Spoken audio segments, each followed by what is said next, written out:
Hi, this is Dan Spears, and welcome back to Week 4 of Friday Night Varsity Preview. Rachel George is out of the office this week, so it's me and Tim Howe are taking over the duties.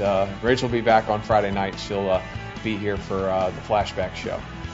We're 3 weeks into the season now, and instead of talking a little bit about what's coming up, we want to talk a little bit about what's already happened and how, for the first time in quite a while, things have been a little bit of a struggle around here. Nobody's been not too much consistency. 1 week a good game, 1 week a bad game for everybody.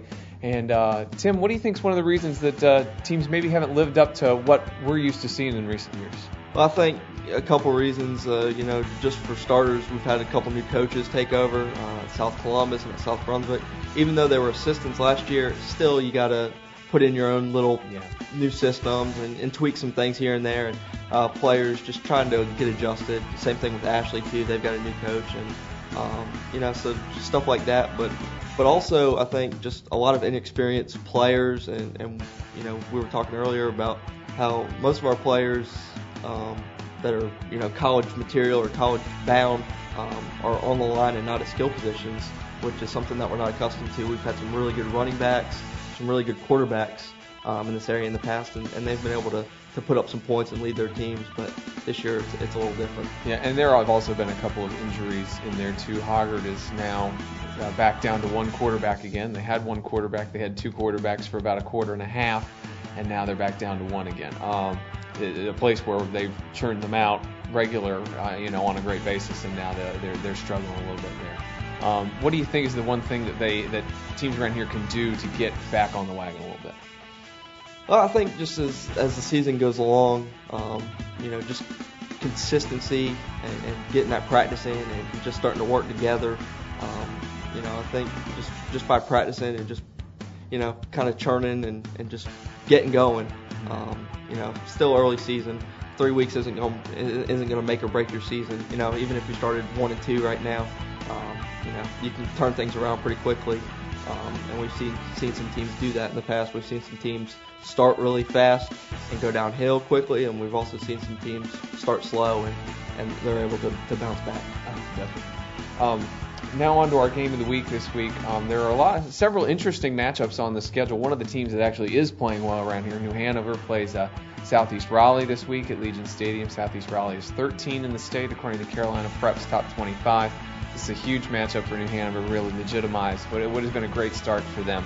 Other good games on the schedule, Ashley plays Topsail. That's two teams, like you said, Jason Tyndall's rebuilding things at Ashley. Topsail's kind of starting over after a breakthrough season last year. And East Columbus plays North Brunswick. The Scorpions have struggled out of the gate. East Columbus has hung tough even though they don't have the wins. But you've got the game of the week this week. Hit it. Yeah, I'm going to go with East Duplin at Wallace Rose Hill. Two 2-0 teams, both playing really, really well. Wallace, obviously, last year wasn't what they wanted and not what they expected. Started off 2-0 last year like they have this year. Then they came into this East Duplin game, lost, and ended up 2-10. And East Duplin's just been rolling. I think they've outscored their opponents 138-13. Two teams that they were supposed to beat. So this will be their first tough test, and it'll be interesting to see, who can take this matchup and continue things rolling like we said, because obviously if Wallace loses this game, some things might start going in the back of their heads like, hopefully this isn't like last year.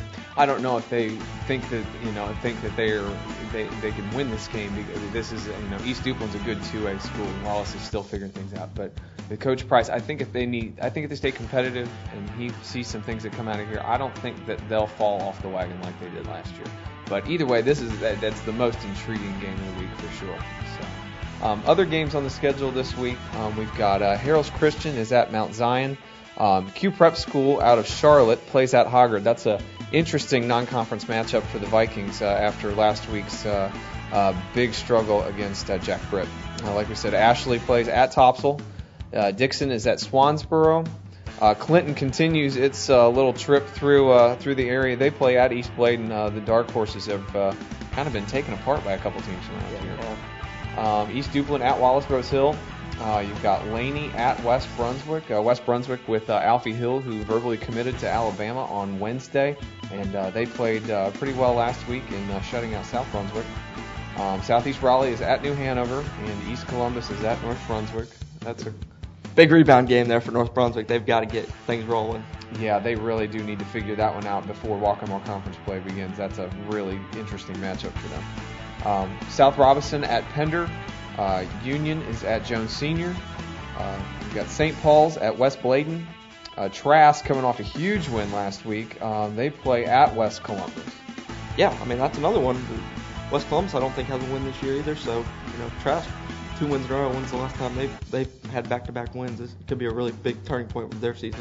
Agreed. That is a big one for them. And then finally, last two, you have Southwest Onslow at White Oak and Whiteville at Lumberton. Off this week, you've got South Columbus is off, South Brunswick is off, James Keenan's off. They'll be back on the schedule next week. Well, that's all for Tim Hauer and myself, Dan Spears. Make sure you check us out late Friday night, first thing Saturday morning when you get up with Friday Night Varsity Flashback here at StarNewsOnline.com. It has been a very tough decision because there are a lot of great universities to choose from. But as I consider all the factors, I feel that the school which gives me the best opportunity to achieve all my dreams and the school that I have chosen to attend is the University of Alabama.